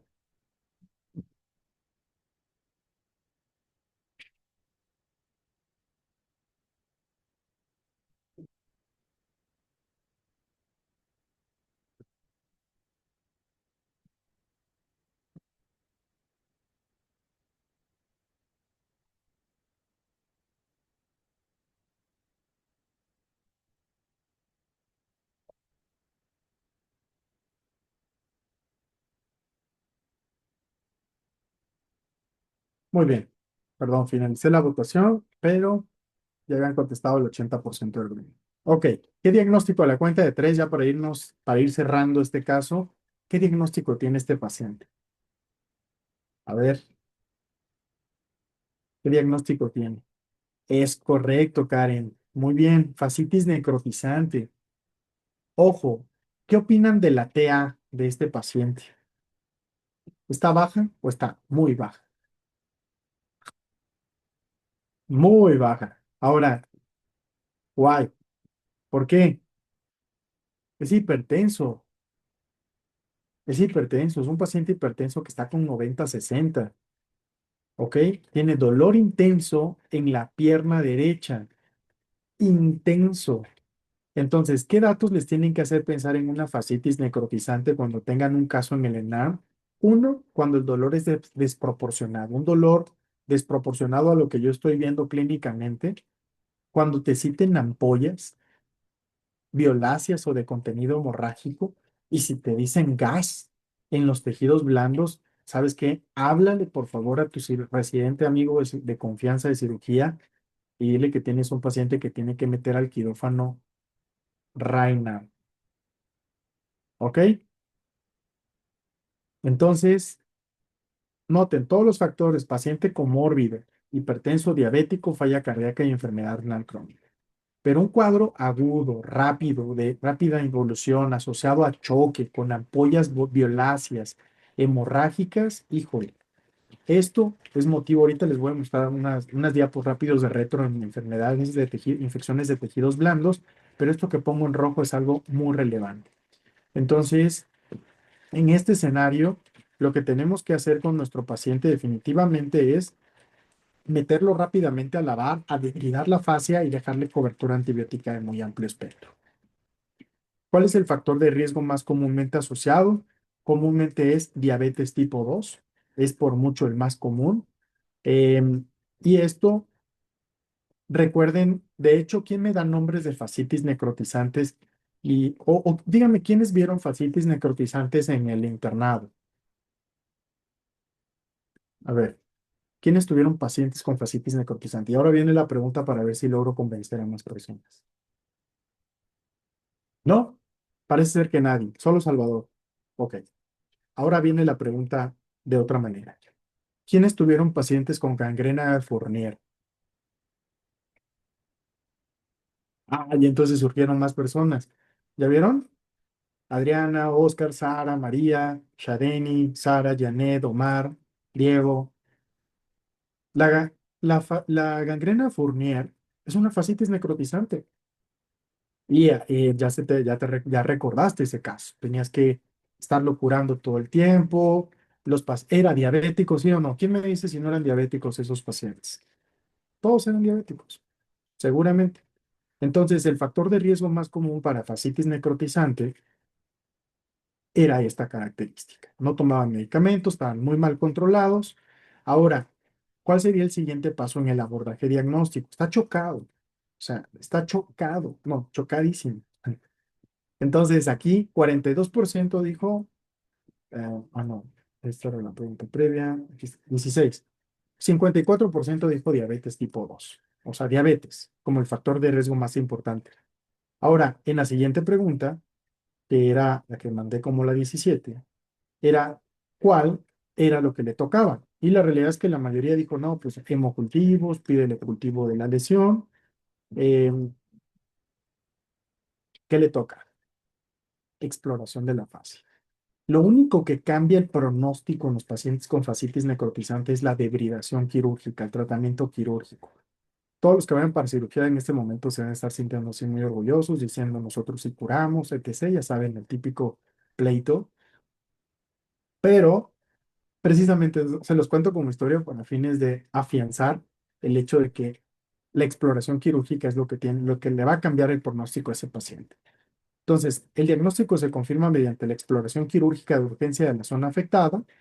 Permite no solo obtener muestras para cultivos, junto con hemocultivos para el diagnóstico de microbiológico, pero todo lo demás, aunque los hemos son útiles, pues la verdad es que tienes que lavarlo, tienes que meterlo a lavar y es una estrategia diagnóstica terapéutica. Y por último, el tratamiento que le tocaría, si les preguntan una fascitis necrotizante, elijan la que más antibióticos tenga, porque los pacientes verdaderamente se ponen sumamente graves.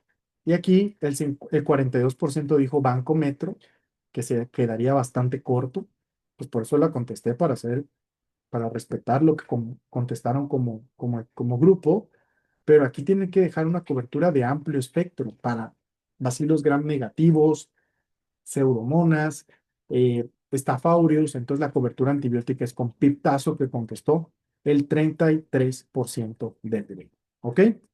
Entonces, este paciente tiene una fascitis necrotizante. Voy a aprovechar a compartirles aquí rápido, ahorita que me encuentre algo de tejidos blandos. Aquí está, infecciones de tejidos blandos.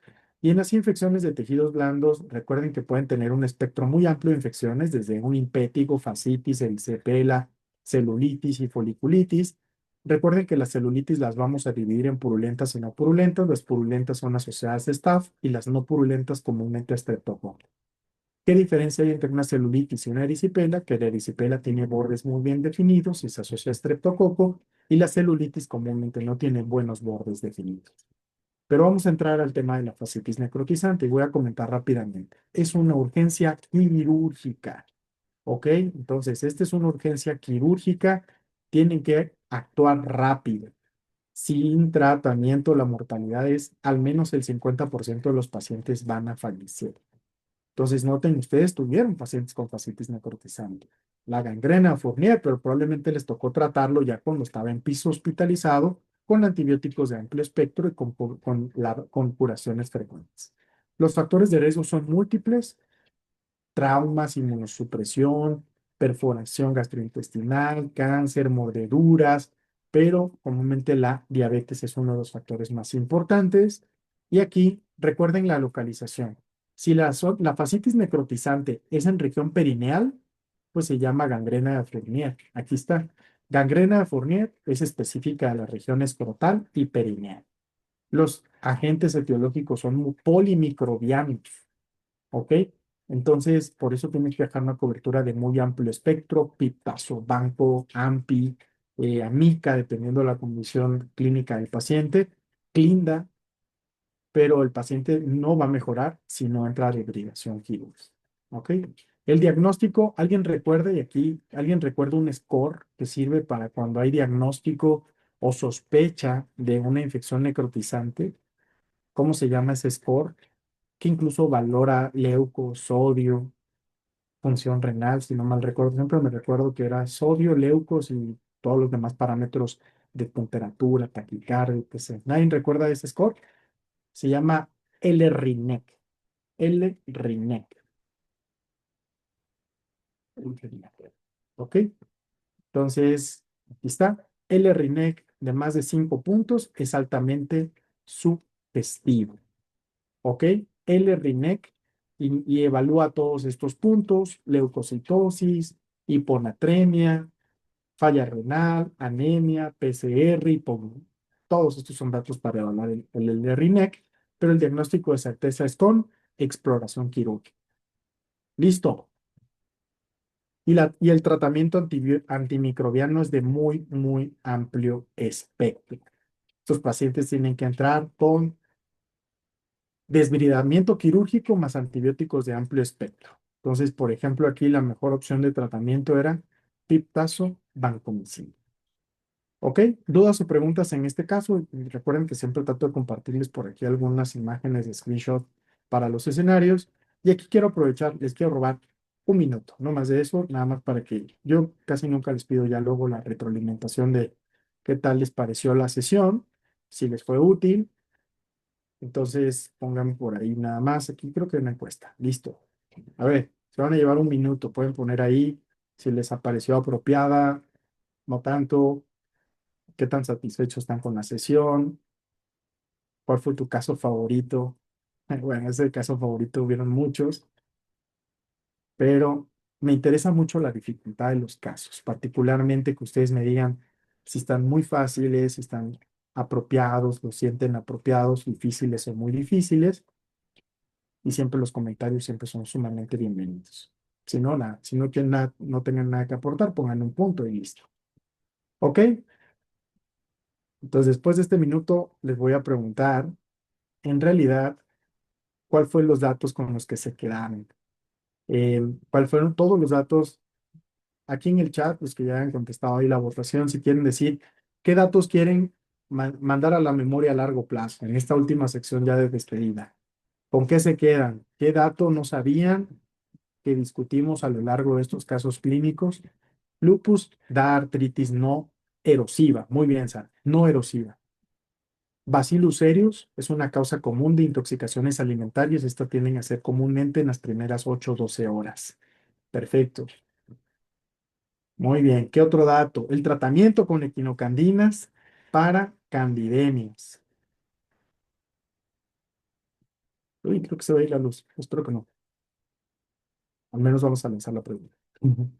Antirro con lupus neonatal, Magali. Bien, recuerda que esos dan bloqueo auriculoventricular completo. Giardia lamblia con viajes a campamento, brotes epidemiológicos, esteatorrea, dolor abdominal. También, Oscar, comparte la sensibilidad de los hemocultivos. Cuando tengas una neuroinfección, Oscar, o tengas un choque séptico, pídele hemos, sí o sí. Pues aquí nos llevamos un poquito más y te sacamos 72. Con eso sí que entramos a oftalmo o porrino, seguro. Ok. Lupus da falsos positivos para BDRL. Más que antifosfolípidos, Adri, tiene más que ver con lupus eritematoso, pero este paciente tenía lupus con síndrome antifosfolípidos. De hecho, entre los criterios de clasificación, el BDRL es uno de los que se consideran como de los que son falsamente positivos. El punto de corte para neumonía nosocomial, 48 horas. Y la mejor opción para guiar el tratamiento es el cultivo de esputo para manejo, candidemia, caspofungina. Voy a finalizar la votación de la encuesta de satisfacción. Creo que ya todos me hicieron favor de dar su opinión. Complicación, esas estuvieron muy buenas, todos los que les mencioné de lupus. Complicación pulmonar más grave en lupus, la hemorragia alveolar difusa, sin duda. La complicación más común, el derrame pleural. De las pulmonares. De las cardíacas, ¿cuál era la más común? Exacto, el derrame pericárdico. Más ahí hago una acotación, Regina, bien, porque yo dije pericarditis porque va asociado al derrame pericárdico, pero el derrame pericárdico propiamente. ¿Por qué hay pacientes que pueden tener derrame pericárdico asintomático? Entonces me gustaría mejor que te quedes con la idea de derrame pericárdico. Vale. ¿Y cuál es la más grave de las cardíacas en lupus? Miocarditis. Exacto, miocarditis la más grave. Tratamiento sin comorbilidad de VIH, tenofovir, emtricitabina, efavirenz. Muy bien. ¿Qué otra cosa por ahí quedó o discutimos? También dijimos que la asociación de Campylobacter, eso. Campylobacter lo asociamos con síndrome de Guillain-Barré, Campylobacter. Y la artritis reactiva o antes llamada triada de Reiter era conjuntivitis, uretritis y artritis.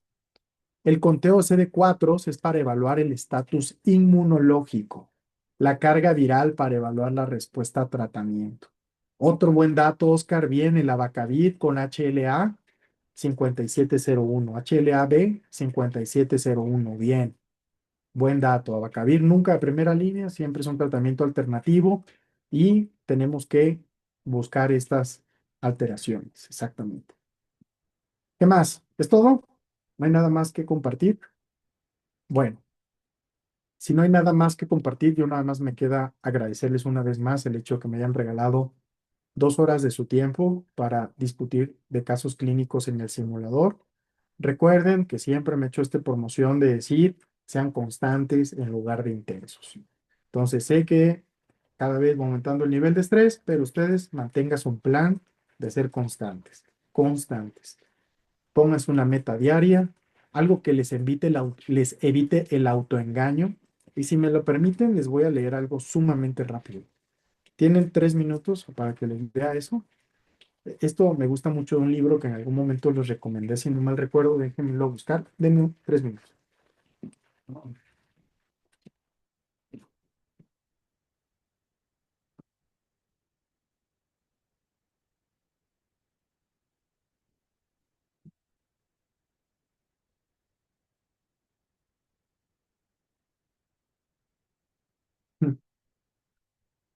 Órale, sí se quedaron, ya se van a ir. Miren, este libro es un libro que me encanta, se llama Los 9 secretos de la gente exitosa. Es muy sencillo de leer, es muy cortito. Y la verdad es que, miren, es muy chiquito, de hecho está todo desgastado, pero bueno, porque me gusta mucho algo que dicen aquí. Bueno, yo soy de mucho de tomar notas y escribir ahí atrás mis anotaciones, pero les quiero leer algo que creo que les puede servir y va a ser muy rápido. Cuando ustedes fijan objetivos específicos, que es uno de los secretos de lo que menciona esta autora Heidi Grant, es que evitan el autoengaño. Entonces, comúnmente, y les pongo un ejemplo, cuando la gente a ustedes le preguntan, y yo les preguntaría aquí, ¿quién quiere hacer más ejercicio? ¿Quién quiere tener mejor cuerpo? ¿Quién quiere bajar de peso? ¿Quién quiere verse mejor? Todos. Y a veces son incluso propósitos, ¿no? Que hacemos. Quiero bajar de peso, quiero estudiar más, quiero sentirme con más energía, sí, pero son objetivos o son propuestas bastante ambiguas.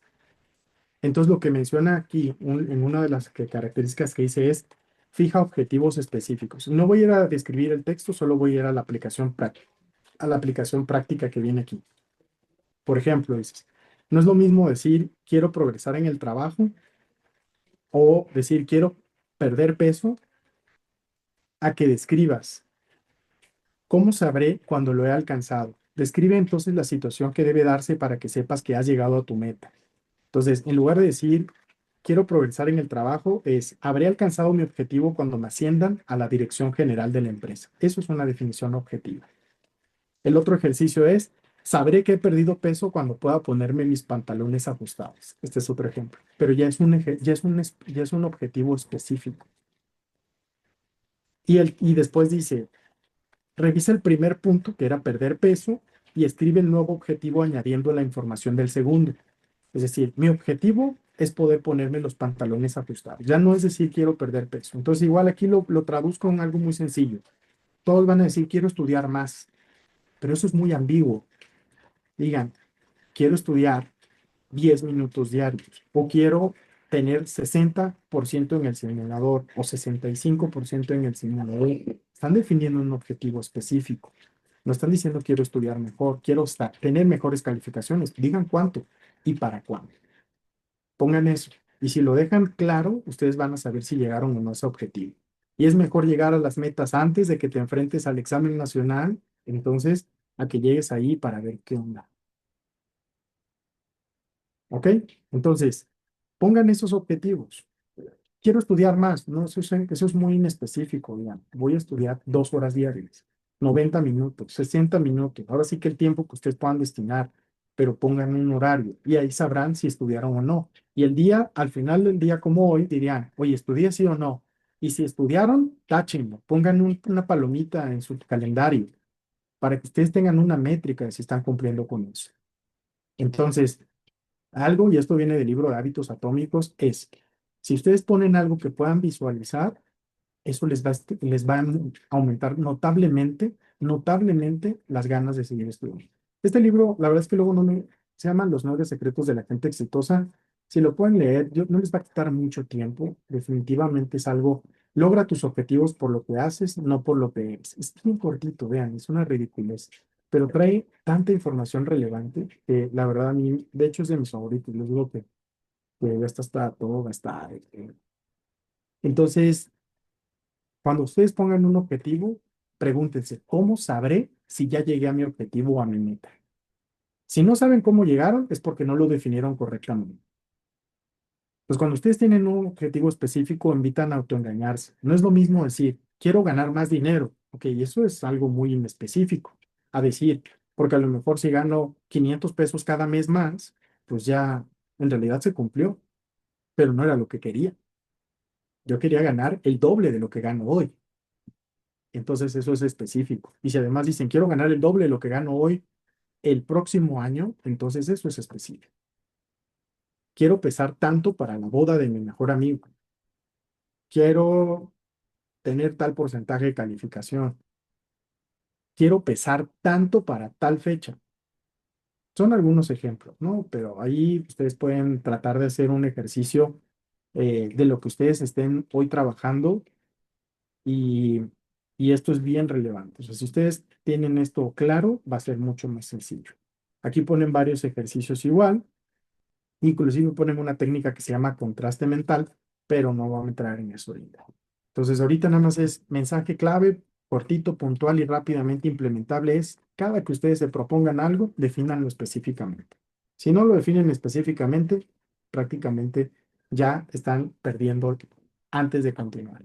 Y lo que sí citan en esa referencia dicen, estos te los voy a comentar, que cuando a las personas les ponían la posibilidad de definirlo, aumentaban hasta un 300% la posibilidad de alcanzarlo. De hecho, citan un ejercicio, por ejemplo, que dice, por ejemplo, aquí dice, en un estudio a una serie de personas que pretendían cambiar de hábitos y hacer ejercicio de forma regular, a la mitad de los participantes se les pidió que planearan dónde y cuándo harían ejercicio entre semana. Por ejemplo, si el lunes, miércoles y viernes, entonces, si es lunes, miércoles o viernes, entonces iría al gimnasio una hora antes del trabajo. Los resultados fueron incontestables. Una semana más tarde, el 91% de los participantes que habían utilizado la planificación seguían haciendo ejercicio de forma regular, mientras que el 61% de quienes no usaron esta fórmula habían fracasado en el intento. Entonces, ¿cómo algo tan sencillo como definir correctamente aumenta las posibilidades de éxito? Listo. Pues muchas gracias por quedarse aquí por la sesión motivacional de los últimos 5 minutos de la sesión. Espero que tengan una muy buena noche y mañana, esta semana, toca medicina interna. No se pierdan las sesiones. ¿Qué tal? ¿Les gustan las sesiones con Fausto y Fer? Son buenos, ¿no? Fausto y Fer. ¿Qué opinan?